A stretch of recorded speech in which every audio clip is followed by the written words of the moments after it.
Sit back, relax, and welcome to Reading Hours. Today's book is Rebecca by Daphne Du Maurier. Please let us know in the comments from where you are watching, or if there is a book you want us to summarize in future. Welcome, book lovers, to Reading Hours.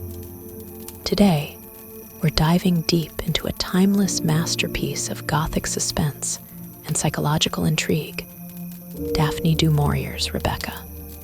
Published in 1938, Rebecca isn't just a novel, it's a phenomenon, a literary landmark that continues to captivate readers and inspire countless adaptations. From Alfred Hitchcock's iconic film to stage plays, and even a recent Netflix reimagining. But what is it about Rebecca that holds such an enduring power? At its heart, it's a chilling exploration of identity, memory, and the insidious nature of a haunting past. Du Maurier masterfully crafts an atmosphere of creeping dread and unease, all centered around the unseen, yet ever-present, specter of Rebecca, the first wife of the enigmatic Maxim de Winter. The novel delves into the darkest corners of human emotion: jealousy, insecurity, obsession, and the struggle to forge one's own path in the shadow of a formidable predecessor. It challenges our perceptions of good and evil, painting a nuanced portrait of characters driven by complex motivations. Rebecca also sparked significant critical discussion upon its release, particularly regarding its ambiguous ending and the moral complexities of its protagonists. Some even pointed to similarities with Charlotte Bronte's Jane Eyre, though Du Maurier vehemently denied any intentional plagiarism. Regardless of these discussions, the book's profound psychological depth and its unforgettable narrative voice cemented its place in literary history. So, prepare to be drawn into the opulent yet unsettling world of Manderley, a world where beauty masks a profound darkness, and where the past is never truly buried.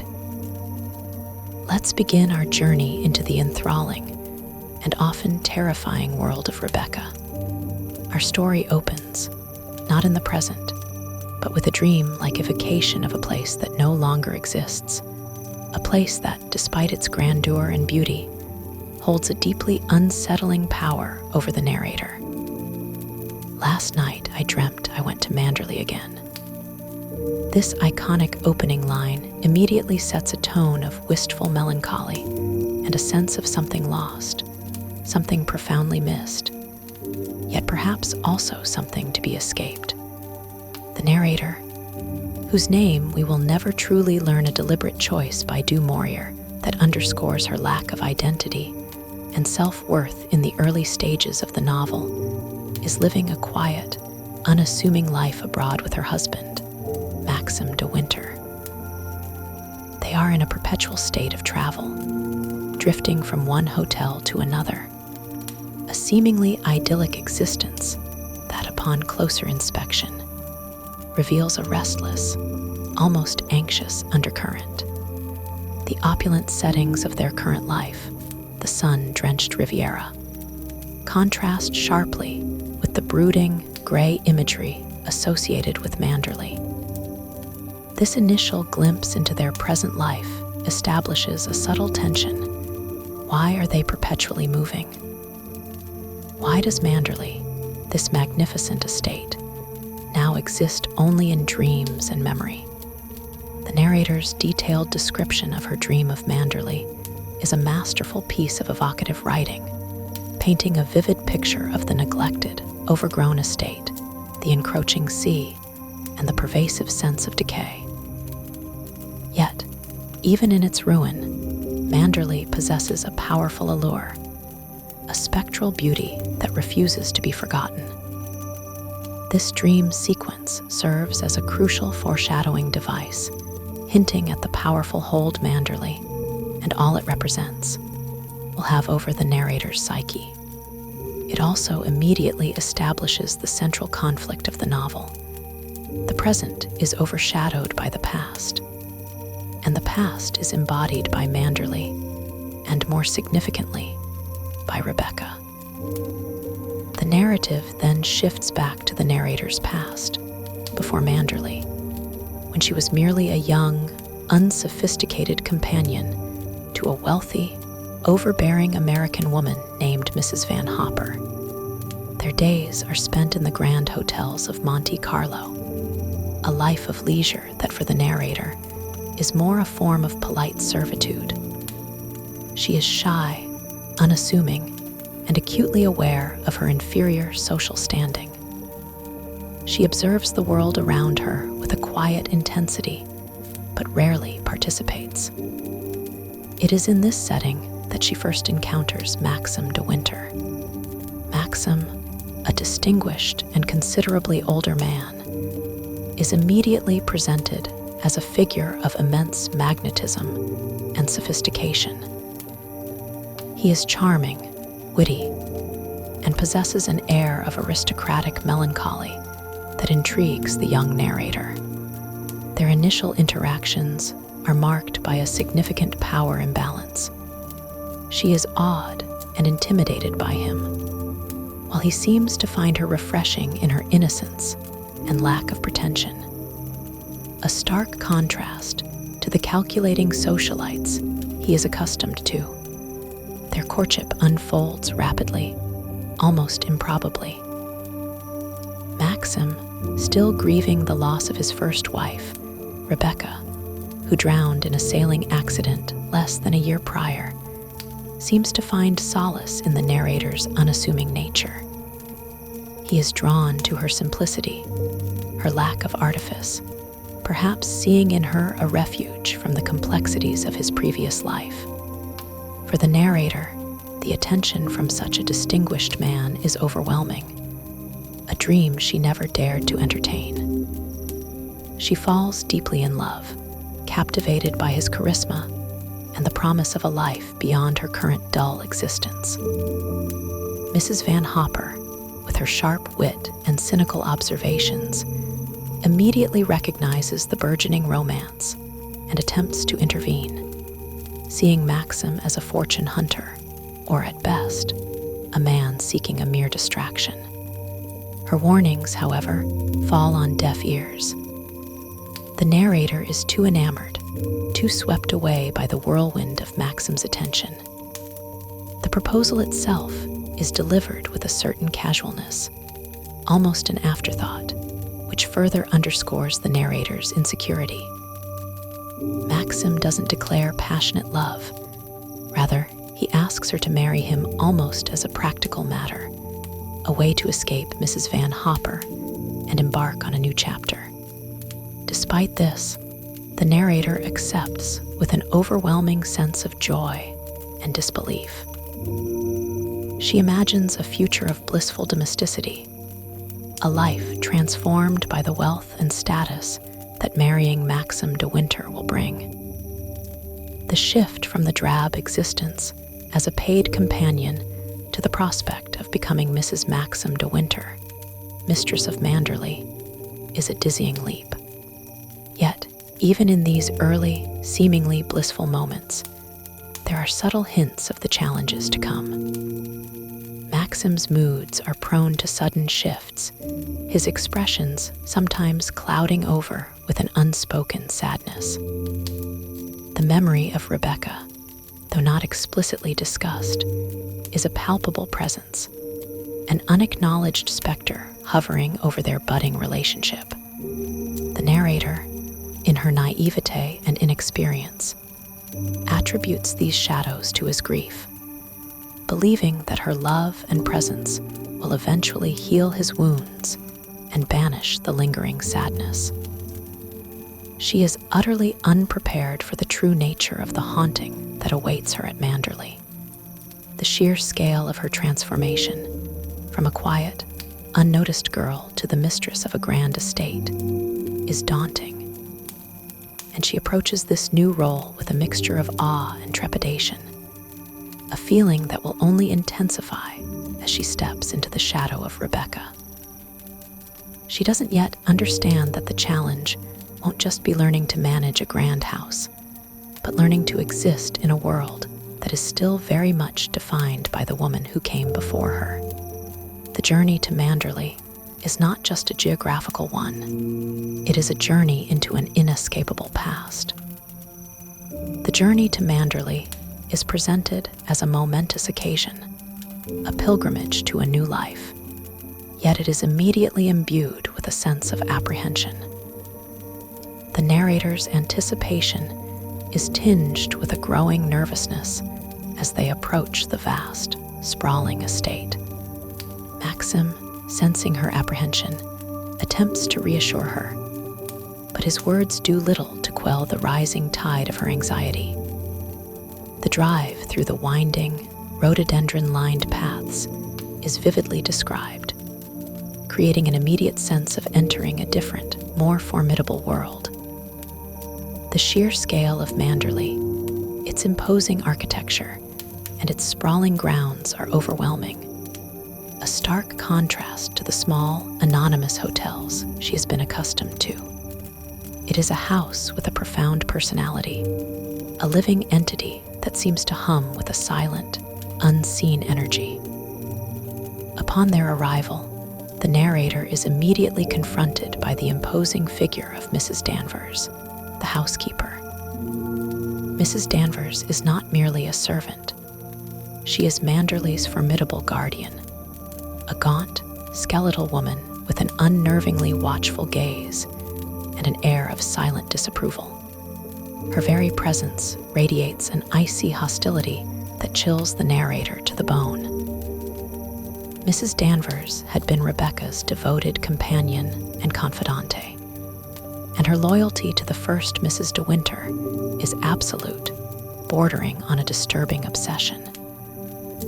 She views the new Mrs. De Winter as an unwelcome intruder, a pale imitation, incapable of filling Rebecca's shoes. From the moment of their first encounter, it becomes clear that Mrs. Danvers will be a constant source of torment, a living embodiment of Rebecca's lingering presence. The house itself, Manderley, becomes a character in its own right. It is a grand, opulent estate, filled with beautiful furnishings, priceless artwork, and endless rooms. However, despite its beauty, it feels cold, unwelcoming, and permeated by an oppressive atmosphere. Every object, every room seems to whisper of Rebecca. The narrator feels like an alien presence, a trespasser in a domain that still rightfully belongs to someone else. The sheer perfection and impeccable order of Manderley are almost suffocating, a testament to Rebecca's impeccable taste and meticulous management. The new Mrs. De Winter, in contrast, feels clumsy, awkward, and inadequate in comparison. She struggles to navigate the labyrinthine corridors, to master the intricate social customs of a grand house, and to command the numerous household staff. Her attempts to assert herself as the mistress of Manderley are met with subtle resistance and veiled contempt from Mrs. Danvers, and by extension, from the other servants who have been meticulously trained by Rebecca. The dining room, in particular, becomes a locus of her insecurity. The magnificent table, the array of cutlery, and the silent, observing servants make her feel perpetually ill at ease. She constantly worries about making a mistake, about failing to live up to the unspoken standards set by her predecessor. Maxim, though loving and attentive in his own way, remains an enigmatic figure. His moods are unpredictable, prone to sudden shifts from charming warmth to brooding silence. He seems to observe her struggles with a detached amusement, or perhaps a weary resignation. He offers little guidance or emotional support as she grapples with the overwhelming burden of being the new mistress of Manderley. His reticence about Rebecca is particularly striking. He rarely speaks of his first wife, and when he does, it is always with a curious mix of reverence and a subtle, almost imperceptible tremor of distaste. This silence only amplifies the narrator's anxieties, fueling her imagination and allowing Rebecca's legend to grow unchecked in her mind. The constant comparisons, both overt and subtle, between herself and Rebecca begin to erode the narrator's fragile sense of self. Mrs. Danvers takes every opportunity to highlight Rebecca's beauty, her accomplishments, her effortless charm, and her undeniable power over everyone who knew her. The narrator is bombarded with stories of Rebecca's wit, her adventurous spirit, her artistic talents, and her perfect command of Manderley. She is shown Rebecca's exquisite handwriting, her elegant clothes, her beloved possessions, all meticulously preserved by Mrs. Danvers, almost as if in a shrine. The very air of Manderley seems saturated with Rebecca's presence. Her clothes are still in her wardrobe, her scent lingers in her rooms, her personal effects remain untouched. The East Wing, Rebecca's private domain, is kept exactly as she left it, a forbidden sanctuary that the narrator is forbidden to enter. This perpetuates the idea that Rebecca is not truly gone, but merely absent, poised to return at any moment. The narrator begins to feel as though she is living a borrowed life, an imposter in her own home. She constantly feels Rebecca's invisible gaze upon her, her judgment weighing heavily on every action. The constant pressure to be like Rebecca, to fill the enormous void she left behind, is suffocating. She starts to question her own worth, her own identity, feeling increasingly insignificant and unworthy of Maxim's love.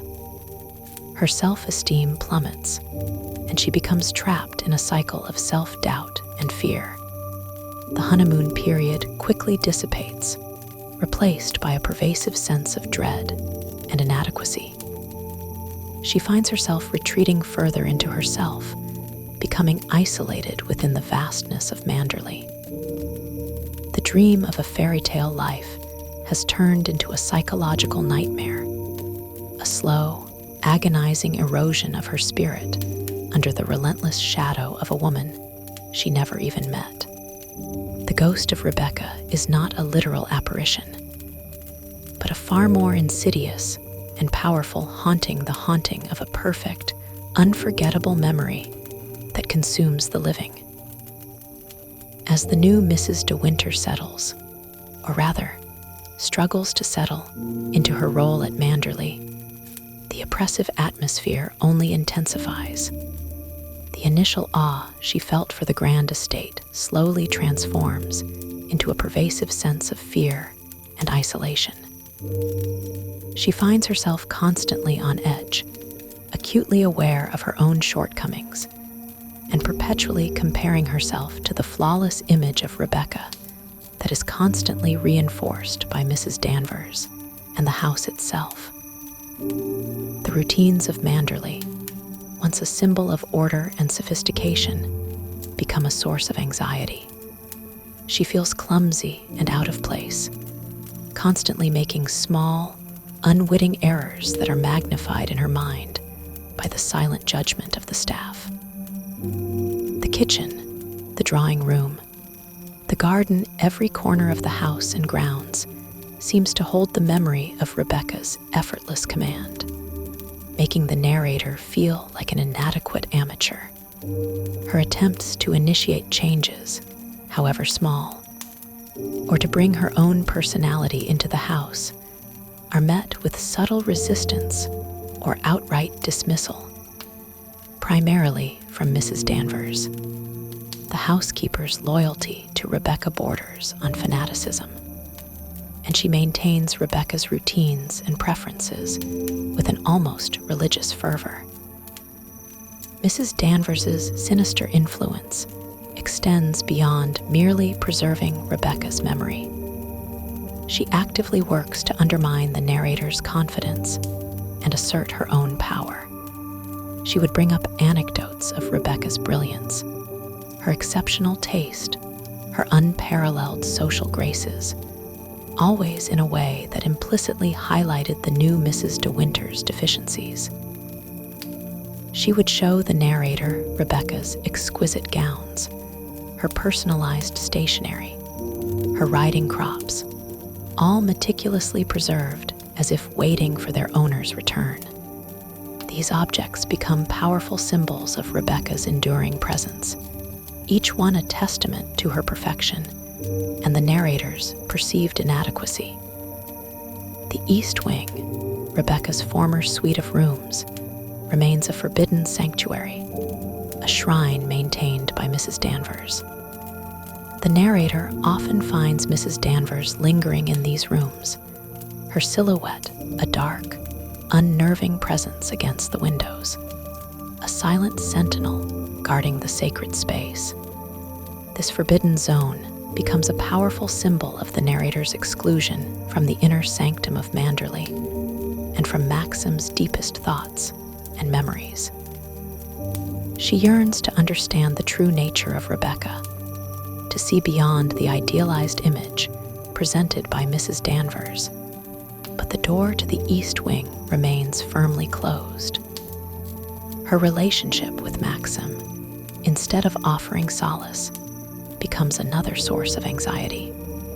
While he is often kind and affectionate, there is an underlying tension, a distance she cannot bridge. He remains elusive, his past a closed book.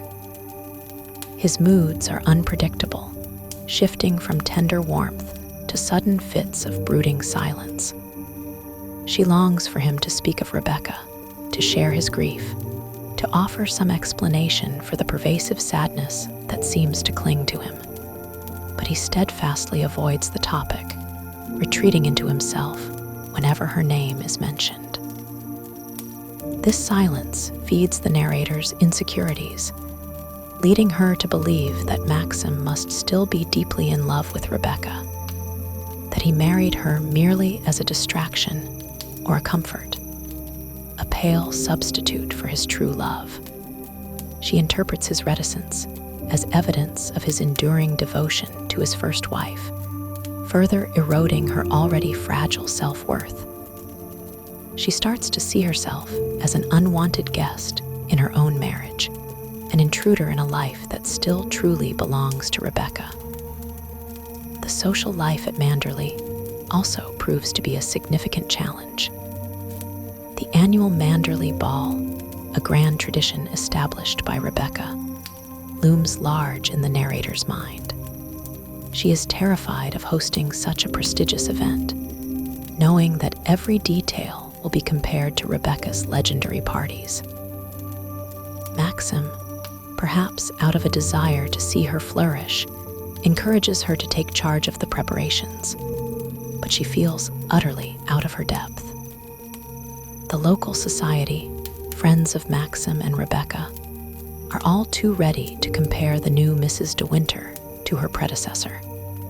Figures like Beatrice, Maxim's sister, and Giles, Beatrice's husband, are kind but often inadvertently contribute to the pressure. Frank Crawley, Maxim's loyal estate manager, is perhaps the only person at Manderley who treats the narrator with genuine warmth and respect, free from the shadow of Rebecca. He sees her as an individual, not merely a successor, and his quiet support is a small source of comfort in her otherwise isolated existence. However, even his kindness cannot fully alleviate the overwhelming sense of inadequacy. The climax of this escalating psychological torment is the infamous fancy dress ball. The narrator, desperate to please Maxim and make her mark, falls prey to Mrs. Danvers's insidious suggestion. The housekeeper, feigning helpfulness, proposes a costume identical to one Rebecca wore at a previous ball, a white dress with with a ruffled collar and a mask. The narrator, unaware of the significance of this choice, is delighted by the idea, believing it will be a clever and unique way to honor the tradition of Manderley. She spends weeks painstakingly recreating the costume, pouring her heart and soul into the endeavor. On the night of the ball, she descends the grand staircase, brimming with a rare sense of confidence and anticipation, expecting to surprise and delight Maxim. However, her grand entrance is met not with admiration, but with Maxim's horrified reaction. His face contorts in a mask of shock and anger, demanding that she change immediately. The entire room falls silent, the joyous atmosphere instantly shattered. It is then that she realizes the terrible mistake she has made, the cruel trick Mrs. Danvers has played. The revelation of the costume's history, that it was Rebecca's favorite, worn by her at the last Manderley ball, publicly humiliates the narrator. This incident is a devastating blow to her already fragile self-esteem, confirming her deepest fears. She is a mere echo, a poor imitation of the magnificent Rebecca.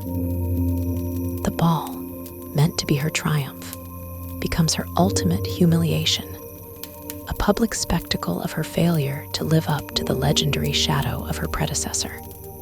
The psychological impact of this event is profound. It pushes the narrator to the brink of despair, deepening her conviction that she will never escape Rebecca's grasp, that she is doomed to live forever in her shadow. This incident marks a turning point, propelling her further into the depths of despair and setting the stage for the dark revelations to come. The aftermath of the fancy dress ball leaves the narrator utterly shattered, her fragile sense of self completely annihilated. The public humiliation, coupled with Maxim's furious reaction, confirms her deepest fears. She is nothing compared to Rebecca, a mere stand-in, an inadequate replacement. The emotional damage is immense, pushing her to the brink of despair. She retreats into herself, withdrawing from Maxim and the world of Manderley, feeling more isolated and lost than ever before. Her attempts at self-assertion have failed spectacularly, leaving her convinced that she is incapable of being the mistress of Manderley, of being Maxim's wife. In her profound despair, she is again confronted by Mrs. Danvers. The housekeeper, sensing the narrator's vulnerability, unleashes a torrent of venomous words, revealing the depth of her obsession with Rebecca and her contempt for the new Mrs. De Winter. Mrs. Danvers, in a truly chilling scene, attempts to manipulate the narrator into taking her own life. She describes in vivid detail Rebecca's beauty, her magnetism, her absolute mastery of Manderley, portraying her as an almost mythical figure, a goddess who commanded loyalty and adoration.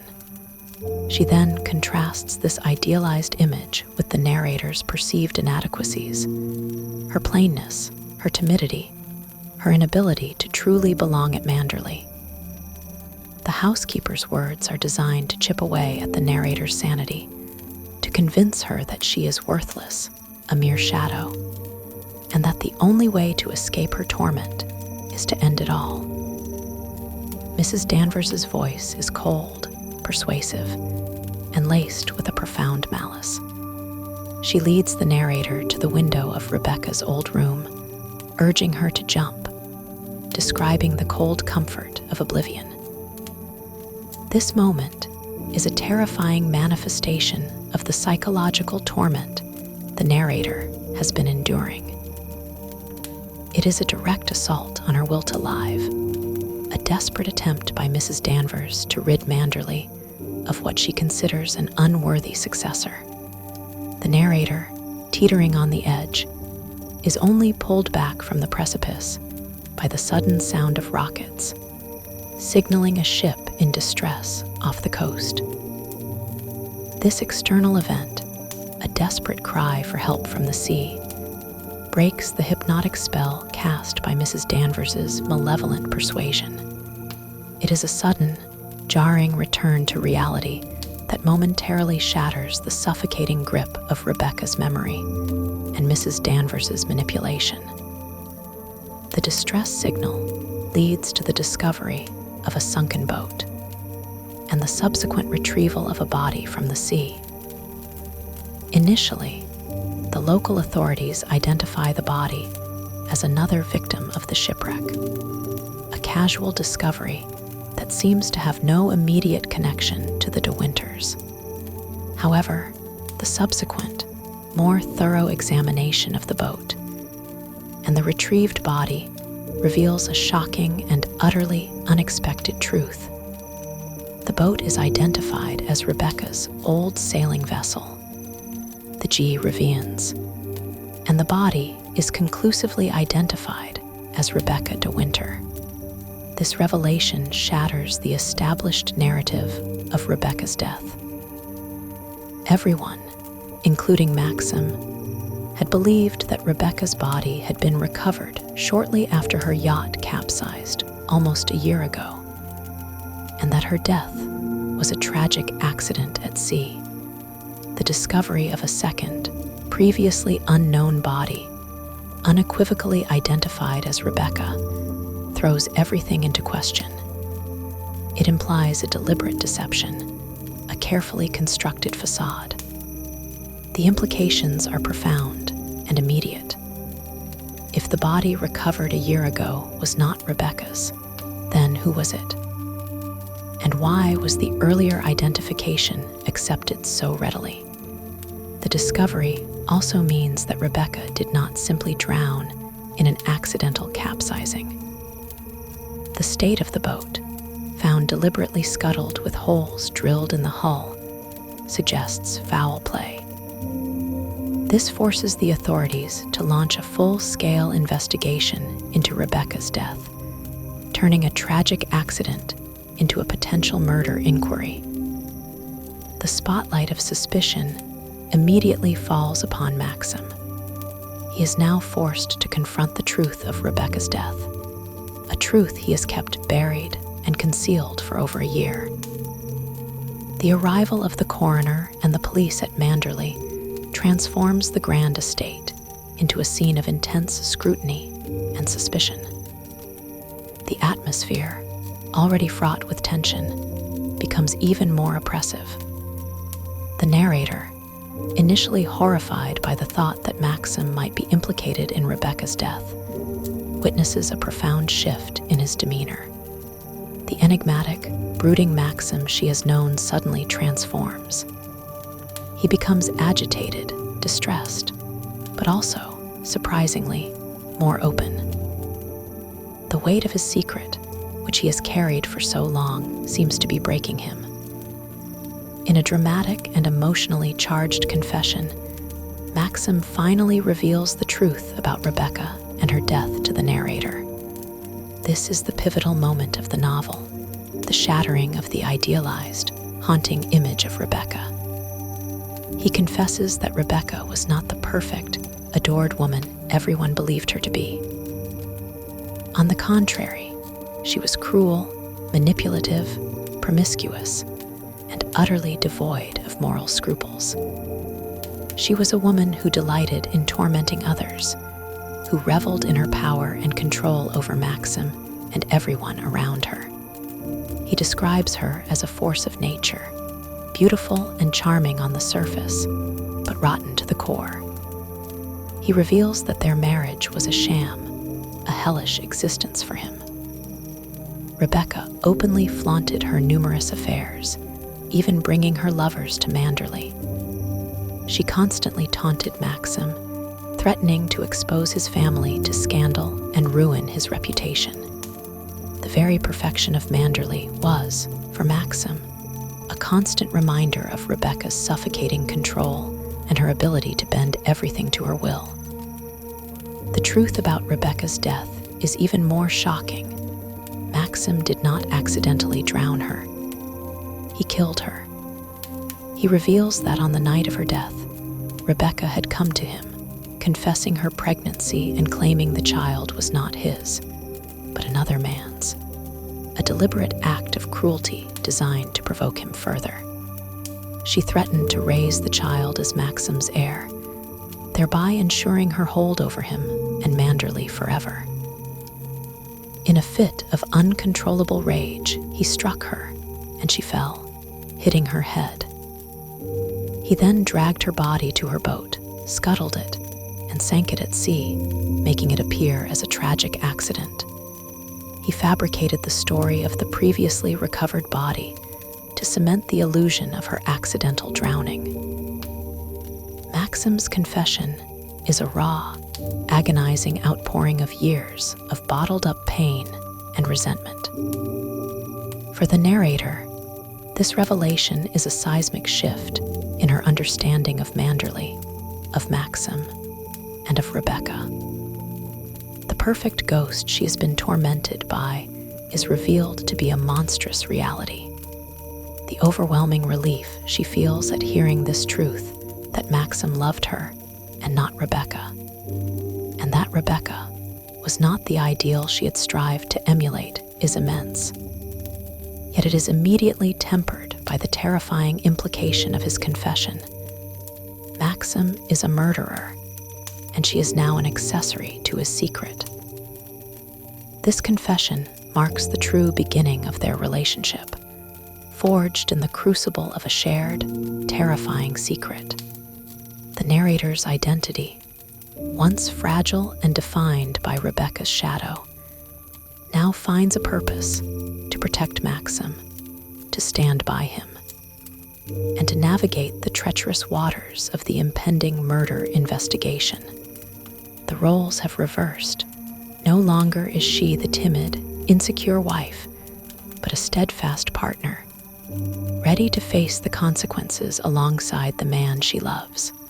The ghost of Rebecca, once a symbol of perfection, is now a symbol of Maxim's dark secret, and the burden of that secret has now fallen upon them both. With Maxim's astonishing confession, the entire landscape of the narrator's world shifts dramatically. The fear and insecurity that had plagued her since her arrival at Manderley suddenly transmute into a fierce, unwavering loyalty to Maxim. The perfect, unattainable ghost of Rebecca, who had haunted her every waking moment, is now revealed to be a vile, malevolent force, and the narrator experiences an immense, almost exhilarating sense of relief. The constant, suffocating comparison to Rebecca is replaced by a profound understanding of Maxim's suffering and a burning desire to protect him.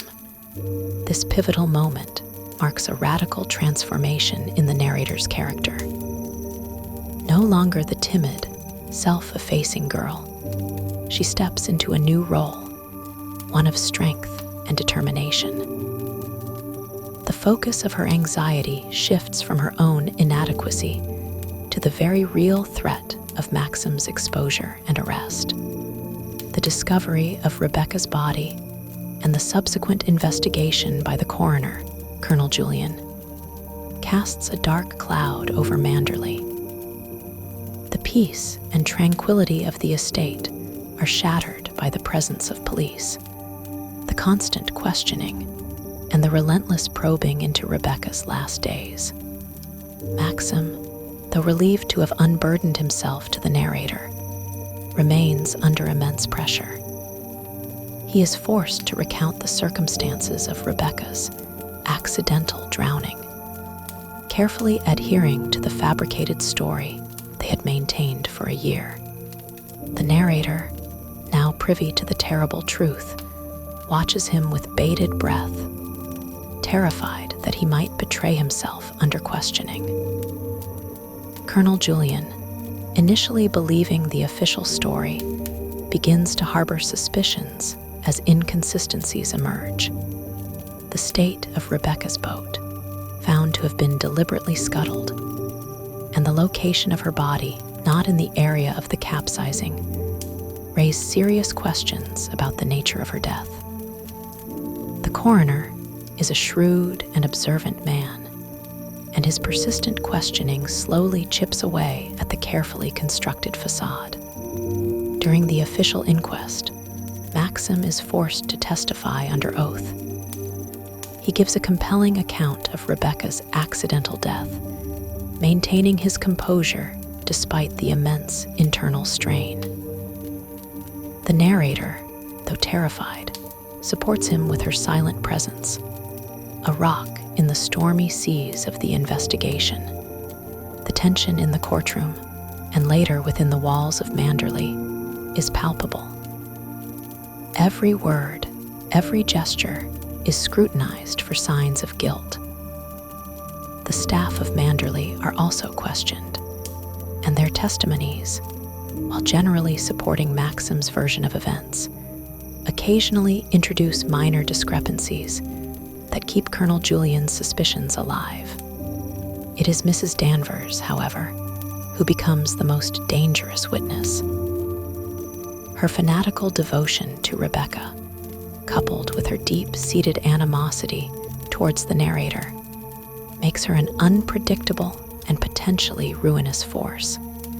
She sees the investigation as an opportunity to expose Maxim, and perhaps to restore Rebecca's memory as the rightful mistress of Manderley, even if it means destroying Maxim in the process. During her testimony, Mrs. Danvers, driven by her twisted loyalty, attempts to subtly implicate Maxim, painting him as a man driven to desperate measures. She speaks of Rebecca's vitality, her passionate nature, and hints at a darker, more complex relationship between the first Mrs. De Winter and Maxim. Her words are carefully chosen, designed to sow seeds of doubt in the minds of the coroner and the jury without directly accusing Maxim. She also implies Maxim's jealousy and his possessive nature, though these are never explicitly stated. Her testimony is laced with a chilling undercurrent of malice, a silent accusation against Maxim for failing to protect Rebecca's memory. Just as the investigation seems poised to fully unravel Maxim's carefully constructed lie, a crucial piece of evidence emerges, though in a way that is utterly unforeseen. It is a detail that Rebecca, in her calculated cruelty, had planted years ago, a detail that now, ironically, serves to save Maxim. It is revealed that Rebecca had been suffering from an incurable and agonizing illness, a terminal disease that would have led to a slow, painful, and disfiguring death. This fact is discovered through a letter Rebecca had written to a doctor, discovered among her private papers. The letter, though vague, clearly indicates her profound medical condition. Further confirmation comes from the testimony of a local doctor who had been treating Rebecca for an undisclosed illness. He confirms the advanced stage of her disease, though he was bound by patient confidentiality and could not reveal the specific nature of her affliction. This revelation, though shocking, provides a new, albeit tragic, explanation for Rebecca's death. The coroner, presented with evidence of a terminal illness, begins to consider the possibility that Rebecca, knowing her fate, might have deliberately scuttled her own boat and taken her own life. This theory, suicide, is far more palatable to the authorities than the prospect of a prominent figure like Maxim de Winter being a murderer. The narrative subtly shifts here. The monstrous Rebecca, who Maxim described as having a diseased mind, now gains a layer of tragic desperation. Her cruelty, perhaps, was a manifestation of her despair in the face of an agonizing death. The truth about her illness, though a terrible secret, now becomes the key to Maxim's salvation. The coroner, with the evidence of a terminal illness now in hand, begins to lean towards a verdict of suicide. This interpretation aligns with the lack of direct physical evidence of foul play on Maxim's part, and provides a convenient, if tragic, explanation for the mysterious circumstances of Rebecca's death. The threat of a murder charge begins to recede, replaced by the somber acceptance of a life tragically cut short by illness. However, the exact circumstances of Rebecca's death, whether Maxim killed her or she killed herself, remain ambiguous to the authorities. The coroner's verdict is swayed by the medical evidence, allowing them to conclude that Rebecca took her own life, even if the precise details of how she ended up in the water remain murky. Maxim and the narrator are spared the full public scrutiny of a murder trial, but the weight of their shared secret remains. The discovery of Rebecca's illness provides a convenient, if chilling, escape route for Maxim, allowing the authorities to close the case. The narrator's relief is immense, but it is also intertwined with a deeper understanding of Rebecca's complex tragedy. The woman who haunted her was not just a perfect, malicious ghost, but a tormented individual facing a horrifying end. The revelation of Rebecca's terminal illness, while a shocking twist, provides a crucial lifeline for Maxim and the narrator. It offers a plausible explanation for her death that allows the authorities to close the murder investigation, even if the exact circumstances remain veiled in ambiguity. The coroner, Colonel Julian, now armed with the medical evidence, shifts his focus to the theory of suicide. He concludes that Rebecca, knowing her imminent and painful demise, chose to end her life by scuttling her boat. This conclusion, while a convenient way to avoid a scandalous murder trial involving a prominent family, leaves certain questions unanswered for the reader, and indeed, for Maxim and the narrator themselves. The immediate threat of Maxim's arrest subsides, but the emotional and psychological toll on both him and the narrator is immense. They are exhausted, drained by the relentless scrutiny and the fear of exposure. The narrator, though immensely relieved that Maxim is safe, grapples with the complexity of Rebecca's tragic fate. The woman she had reviled as a perfect, malevolent ghost now becomes a figure of pity, her cruelty perhaps born from the agony of her impending death.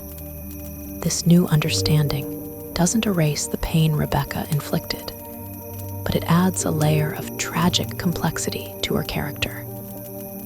Despite the official verdict of suicide, the shadow of the investigation and the secrets it unearthed continues to hang over Manderley.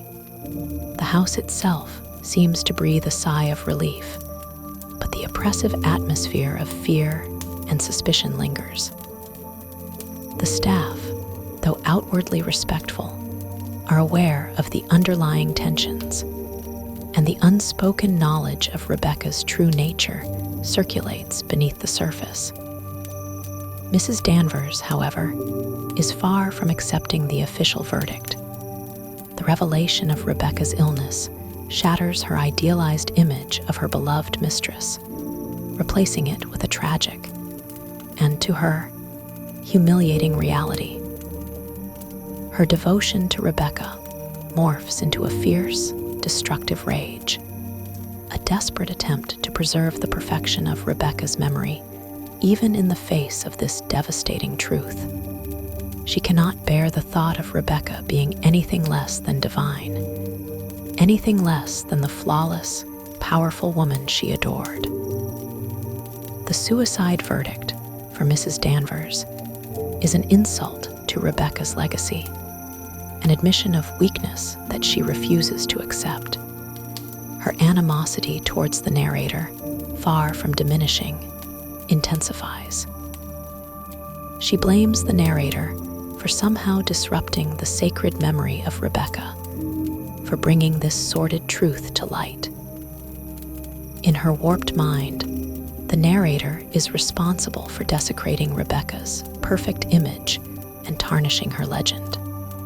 Mrs. Danvers's increasingly erratic behavior becomes a significant threat.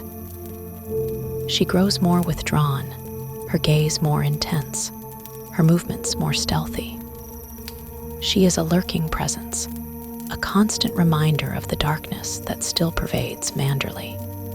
The narrator, though no longer consumed by feelings of inadequacy, is now genuinely afraid of Mrs. Danvers, sensing the housekeeper's growing instability and her capacity for destructive acts. The housekeeper's obsession with Rebecca reaches its terrifying climax in the deliberate setting of Manderley on fire, driven by a desire to preserve Rebecca's memory and to destroy the very house that now embodies Maxim's secret and the narrator's presence. Mrs. Danvers meticulously plans and executes the act of arson. Her motivation is complex, a twisted loyalty to Rebecca, a desire for revenge against Maxim and the narrator, and a desperate, psychotic need to ensure that Rebecca's legacy, untainted by the truth of her illness and death, lives on, even if it means destroying Manderley itself. The fire at Manderley is a moment of profound horror and chaos. The flames consume the grand estate, devouring everything in their path. The narrator and Maxim, alerted by the commotion, rush to witness the horrific spectacle. The sight of Manderley engulfed in flames is a devastating blow, not just because of the material loss, but because Manderley is more than just a house. It is a symbol, a living entity that has defined their lives, for better or worse. It is the repository of Maxim's past, the stage for the narrator's torment, and the enduring monument to Rebecca. The fire represents the ultimate act of defiance, a desperate attempt to erase the present and preserve the past.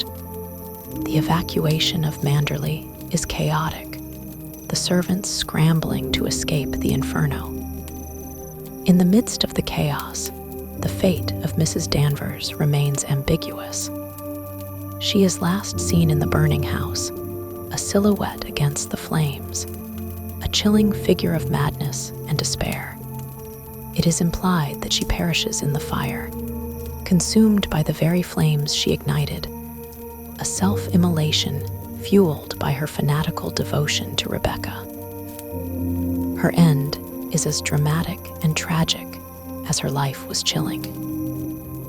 The destruction of Manderley is a cataclysmic event that irrevocably alters the lives of Maxim and the narrator. It is the ultimate act of purification, a burning away of the past, a violent rupture with the suffocating shadow of Rebecca. Manderley, the house that held Rebecca's ghost so firmly, is reduced to ashes, freeing them from its oppressive grip. The narrator and Maxim escape the inferno, but they are left with nothing but the clothes on their backs and the indelible marks of their shared ordeal. Their future is uncertain, but it is also, for the first time, truly their own. The physical destruction of Manderley mirrors the psychological and emotional destruction of Rebecca's power over them. The fire is a brutal, yet cathartic, end to the haunting. It signifies the end of one chapter and the forced beginning of another, a new life built from the ashes of the old. The journey from Manderley is not just a physical departure, but a profound psychological liberation. They leave behind the remnants of a life dictated by a dead woman, facing an unknown future, yet one that promises a new beginning, free from the suffocating influence of Rebecca and the grand, haunted house that bore her name. The destruction of Manderley by fire marks a profound turning point in the lives of Maxim and the narrator, the physical embodiment of Rebecca's lingering presence. The very house that had served as her shrine and her most formidable weapon is now reduced to ashes. This cataclysmic event, though devastating in its material loss, is presented as a strange and unexpected liberation for the De Winters. They are literally and figuratively freed from the suffocating weight of the past. The narrator, no longer burdened by the demands of being the mistress of Manderley, or by the constant, insidious comparisons to Rebecca, experiences a curious sense of relief. The house, which had been a source of such profound anxiety and inadequacy, is gone. The perpetual feeling of being an intruder, a trespasser in a domain that belonged to someone else, finally dissipates. Her identity, once so fragile and defined by Rebecca's shadow, begins to solidify in its absence. For Maxim, the destruction of Manderley is also a complex liberation. While the house was his ancestral home, a symbol of his heritage and his connection to the past, it was also the gilded cage of his marriage to Rebecca, the silent witness to her cruelty and his torment. The fire, in its destructive fury, purges the painful memories and the oppressive atmosphere that had clung to him for so long. He is free from the tangible remnants of Rebecca's life, free from the constant reminders of his suffering. Their escape from the inferno is fraught with peril and chaos. They manage to get away with their lives, but little else. The immediate aftermath is a blur of shock and disorientation. They are dispossessed, their world turned upside down. Yet, in this state of disarray, a new dynamic begins to emerge in their relationship.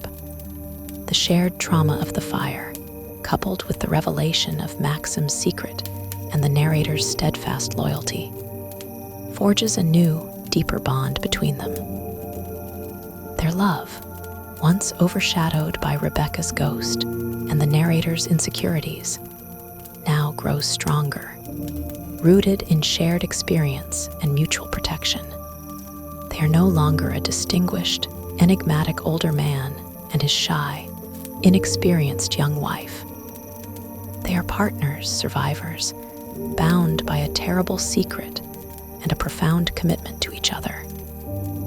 Their journey begins anew, marked by a deliberate sense of rootlessness. They choose not to rebuild Manderley or to settle in any one place. Instead, they embark on a nomadic existence, drifting from one foreign hotel to another. Much like the narrator's life before she met Maxim, but with a crucial difference. This time, their wanderings are a conscious choice, a deliberate avoidance of establishing roots that might anchor them to a past they wish to leave behind.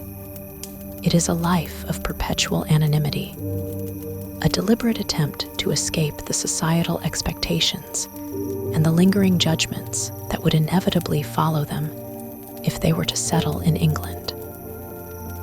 The contrast between their current life and the grandeur of Manderley is stark. They live simply, unburdened by possessions or the demands of a grand estate. The narrator finds a quiet contentment in this new existence. She is no longer striving to be someone she is not, no longer haunted by the ghost of a predecessor. She finds a freedom in her anonymity, a peace in the quiet domesticity of their new life. She spends her days attending to small, simple tasks, reading, observing the world around them, and finding joy in the mundane. She takes pleasure in caring for Maxim, attending to his needs, and providing him with the quiet companionship he seems to crave. Their conversations are no longer laced with unspoken anxieties or the specter of Rebecca. They are more open, more honest, sharing a quiet understanding that comes from having faced profound challenges together. Maxim, too, undergoes a transformation. He is still prone to moments of melancholy, but the crushing burden of his secret has been lifted, and he appears lighter, more at peace. The constant tension that had marked his demeanor at Manderley is gone. He finds solace in the narrator's unwavering devotion and in the simple routines of their shared life. He relies on her more, his dependence a testament to her strength and resilience. The new Mrs. De Winter finds her own identity not in the grand title of Mistress of Manderley, but in the quiet strength of her character and her profound love for Maxim. She learns to appreciate the simplicity of their existence, finding beauty and meaning in the ordinary. The external world of social status and expectation no longer holds sway over her. She has forged her own path, defined by her own choices, rather than by the shadow of another woman. However, even in their carefully constructed new life, the distant echo of Manderley, and by extension Rebecca, still subtly reverberates. The narrator's recurring dream of Manderley, with which the novel opens, is a testament to the indelible mark the estate and the events that unfolded there have left on her psyche. It is a reminder that while they have escaped the physical embodiment of the past, the emotional scars remain, a quiet undercurrent beneath the surface of their new life.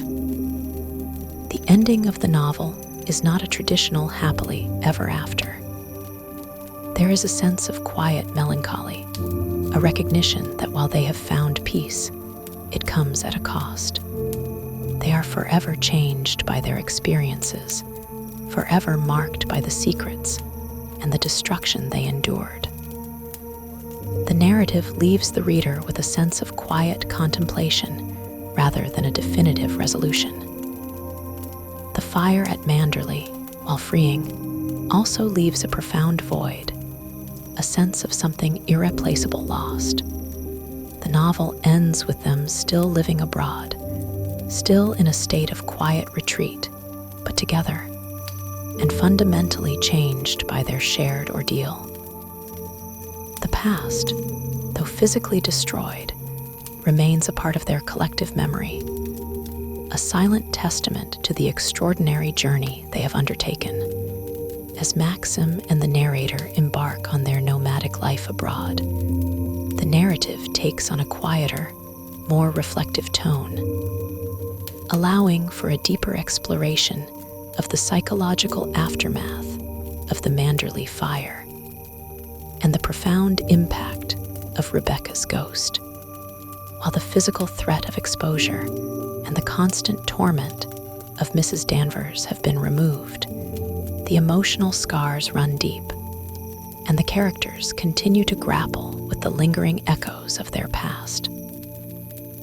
The narrator, despite finding a measure of peace in her new, anonymous existence, is still haunted by Manderley in her dreams. The recurring dream, with its vivid imagery of the overgrown estate and the encroaching sea, serves as a powerful reminder that while the physical structure is gone, the psychological landscape it inhabited remains etched in her mind.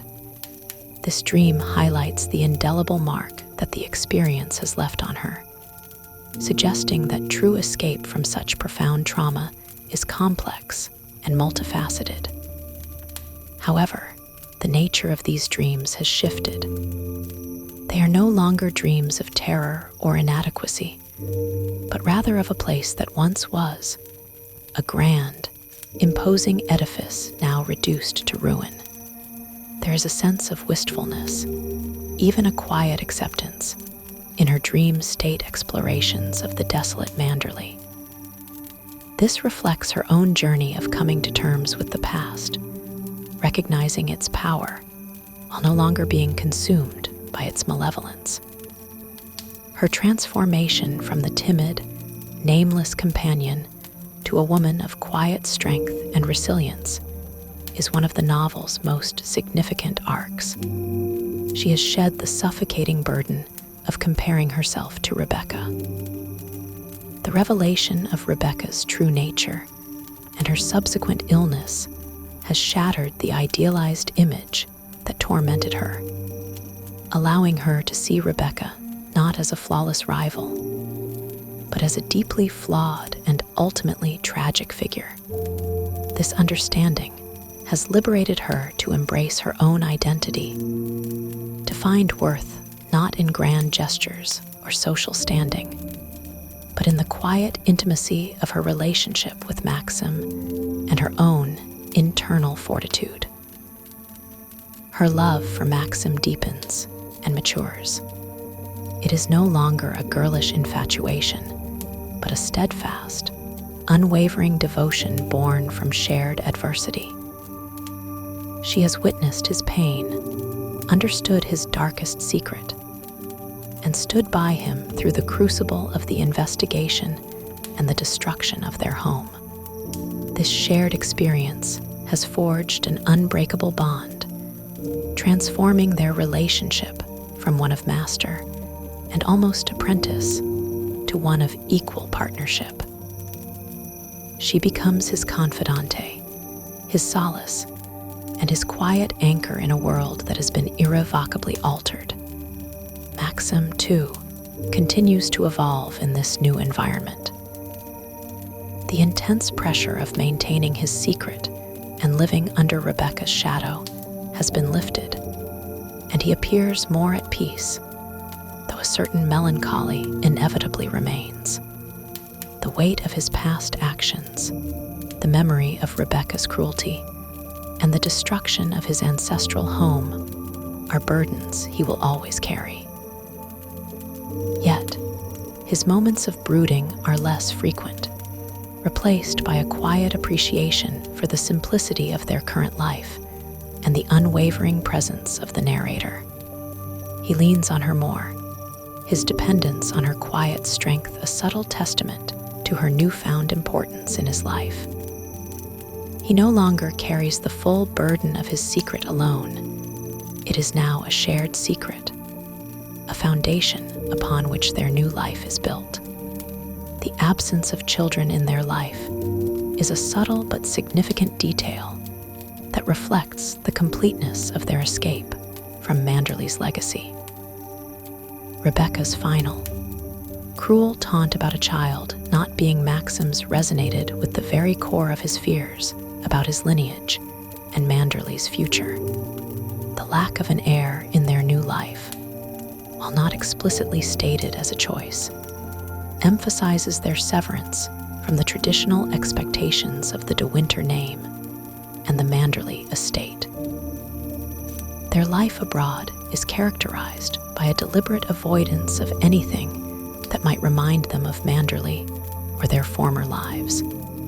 They live simply, shunning grand hotels for more modest accommodations, avoiding social gatherings, and immersing themselves in quiet routines. The narrator finds joy in the mundane sketching, gardening, tending to small domestic tasks, finding solace in the ordinary after the extraordinary drama of Manderley. Their conversations often revolve around trivialities, a deliberate avoidance of the profound and traumatic events they have endured. This is not a denial of their past, but a conscious choice to live in the present, to build a future free from the specter of the past.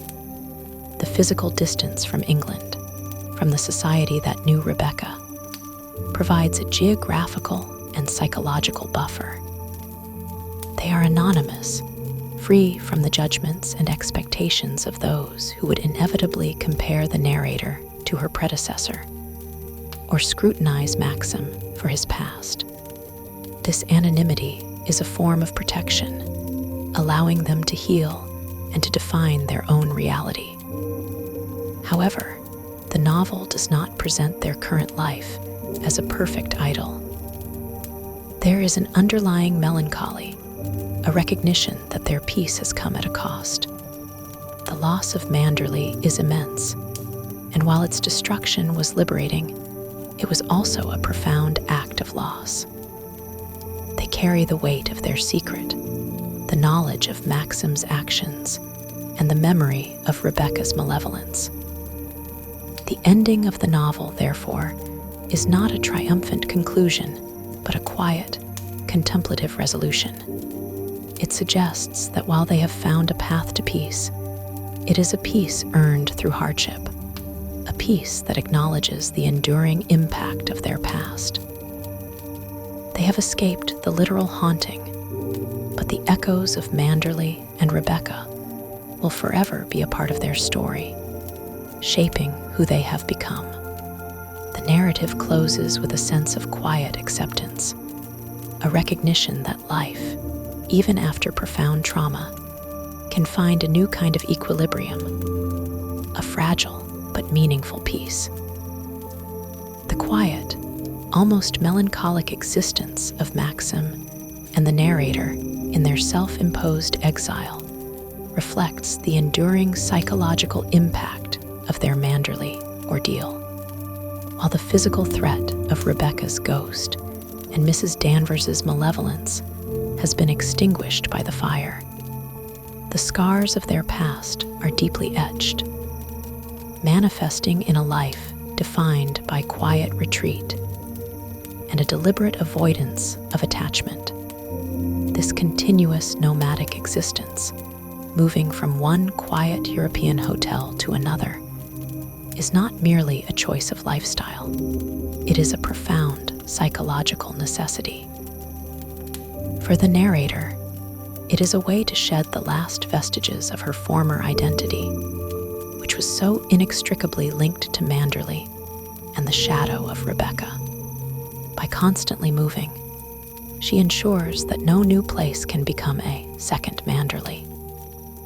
No new set of social expectations can emerge to trigger her past insecurities. She is free from the societal pressures of being Mrs. De Winter of Manderley, a role she always struggled to inhabit authentically. Her namelessness, which was initially a symbol of her lack of identity, now takes on a different meaning. It signifies a liberation from the constraints of identity imposed by others. She is simply herself, defined by her relationship with Maxim and her inner strength, rather than by a grand title or a grand house. For Maxim, the constant movement is a way of escaping the ghost of his past, not just Rebecca's physical presence, but the emotional turmoil she inflicted upon him. Manderley, for all its grandeur and history, had become a prison, a constant reminder of his torment and the monstrous facade he was forced to maintain. By relinquishing Manderley, he sheds a monumental burden. The destruction of his ancestral home, while tragic, serves as a violent severing of ties to a lineage and a life that had become corrupted. Their current life, stripped of material excess and social obligations, allows for a more authentic connection between them. The superficialities of their early courtship, rooted in the allure of wealth and status for the narrator, and perhaps a desire for simplicity and comfort for Maxim, have been burned away. What remains is a raw, unvarnished bond forged in the crucible of shared trauma and secrets. They speak less of their past, preferring to live in the quiet present, finding solace in simple routines and in each other's company. Their communication is often unspoken, a profound understanding passing between them through glances, gestures, and shared silences. The narrator often observes Maxim, noting his expressions, his subtle shifts in mood. She has learned to read him, to anticipate his needs, and to offer comfort without intrusive questioning. This contrasts sharply with her early days at Manderley, where she was constantly trying to decipher his enigmatic nature, often misinterpreting his silences as dissatisfaction or comparison to Rebecca. Now, his silences are understood as a natural part of his character, a reflection of the deep burdens he carries, but burdens she shares. The theme of memory and its persistent nature is subtly explored in their current existence. While they actively avoid talking about Manderley, the echoes of their past are always present, particularly for the narrator. Her recurring dream of Manderley is a powerful symbolic representation of this. It's not a nightmare anymore, but a lingering presence, a part of her story that cannot be fully erased. It signifies that true healing is not about forgetting, but about integrating the past into one's present in a way that no longer dominates or torments. The descriptions of their various temporary residences, small hotels, quiet seaside towns are deliberately vague, emphasizing their rootlessness. They have no personal possessions of great value, no cherished heirlooms, no home to call their own. This lack of material attachment underscores their newfound freedom from the trappings of wealth and status that were so central to Manderley. They are stripped bare, left with only their essential selves and their bond. The narrator finds a quiet contentment in this simplicity.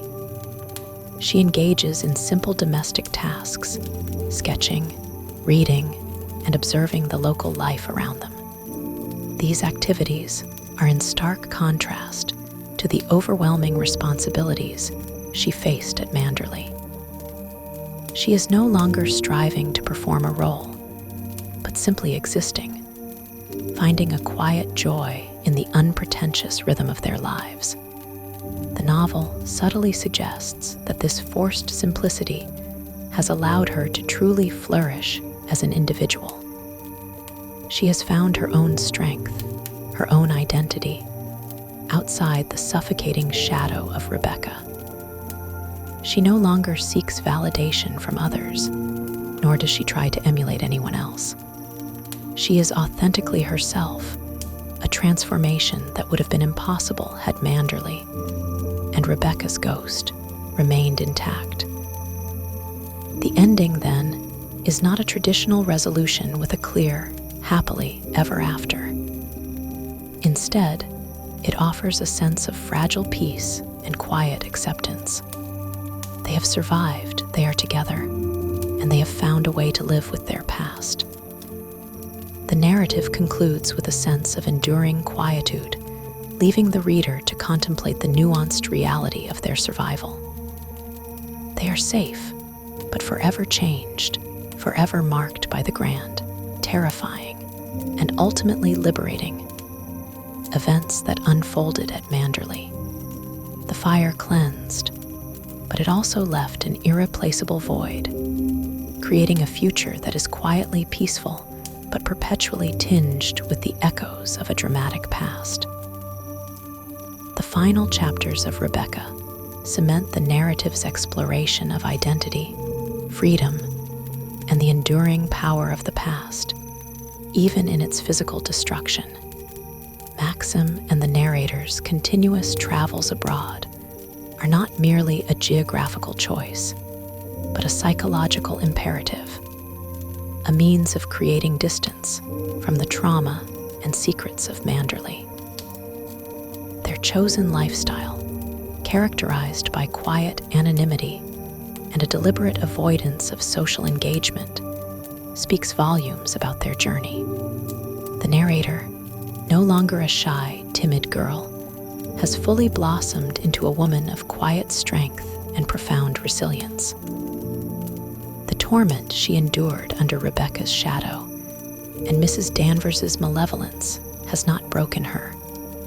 Rather, it has forged her. She has learned to navigate life's complexities with an inner fortitude that was unimaginable in her earlier days at Manderley. Her namelessness, once a symbol of her perceived insignificance, now represents her liberation from the societal expectations and comparisons that once defined her.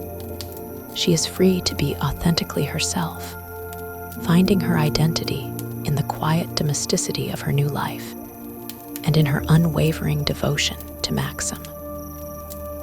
Her observations of their new surroundings are keen and reflective, demonstrating a woman who is now fully present in her own life, rather than constantly looking over her shoulder at a spectral past. She finds solace in the simple routines of their lives, in the quiet companionship they share. This simplicity, a stark contrast to the opulent grandeur of Manderley, is precisely what allows her to flourish. She no longer feels the pressure to perform a role, to be the perfect mistress of a grand house, but simply to be a loving wife and a contented individual. Maxim, too, has undergone a significant transformation. The oppressive burden of his secret, the facade of a perfect marriage to Rebecca, and the haunting presence of Manderley have been lifted. While he still carries the weight of his past actions and the inherent melancholy of his character, he appears more at peace, less tormented. His reliance on the narrator deepens, underscoring the profound shift in their relationship. He is no longer the enigmatic, dominant figure of Manderley, but a man who finds solace and quiet strength in his wife's unwavering presence. Their bond, forged in the crucible of shared secrets and immense peril, is the bedrock of their new existence. The nature of their love has evolved from a whirlwind romance to a mature, enduring partnership built on mutual understanding and shared experience. The absence of a physical home, of roots, is a crucial thematic element. Manderley, once a symbol of continuity and heritage, was also a prison. Its destruction, though devastating, was a necessary act of cleansing, allowing Maxim and the narrator to break free from its suffocating grip.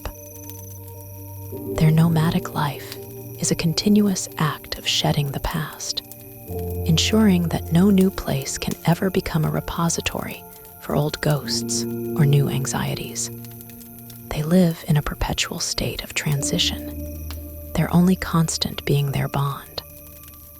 This rootlessness is not presented as a tragic consequence, but rather as a chosen path to peace.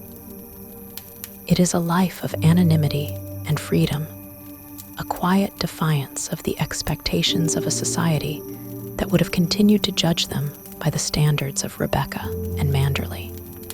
The conclusion of the novel brings a poignant reflection on the enduring power of memory and the nature of haunting. While Rebecca's literal ghost is gone, and Manderley is no more, the experiences and the trauma of their past are indelibly etched into their psyches. The narrator's recurring dream of Manderley, with its vivid details and persistent presence, serves as a powerful symbol of this. It is a reminder that while one can escape a physical place, the emotional and psychological imprints of profound experiences remain. However, the nature of this haunting has changed. It is no longer a malevolent, oppressive force, but a quiet, almost wistful memory. The narrator has come to terms with her past integrating it into her present without allowing it to dominate her. The dream is a testament to her resilience, her ability to process and absorb profound trauma without being consumed by it. The novel ends with a sense of quietude, a gentle fade into the unknown. There is no grand resolution, no dramatic triumph, but rather a subtle acceptance of life's complexities. Maxim and the narrator have found a fragile peace, a quiet contentment earned through immense suffering. They are survivors, forever changed by their journey, but united in their shared future.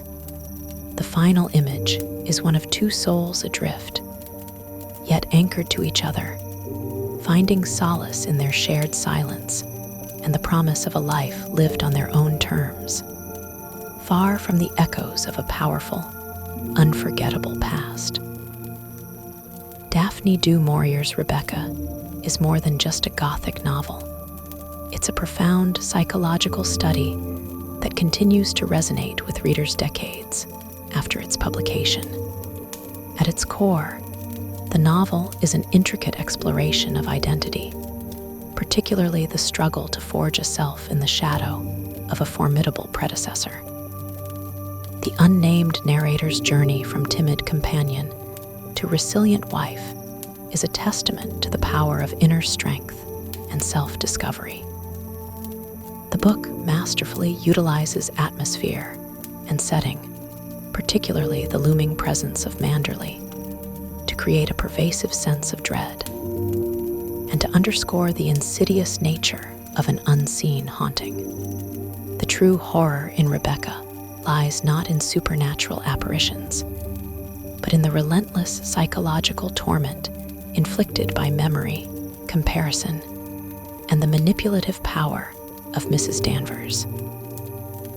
Du Maurier brilliantly subverts traditional Gothic tropes, presenting Rebecca not as a benevolent ghost, but as a malevolent force whose control extends even beyond the grave.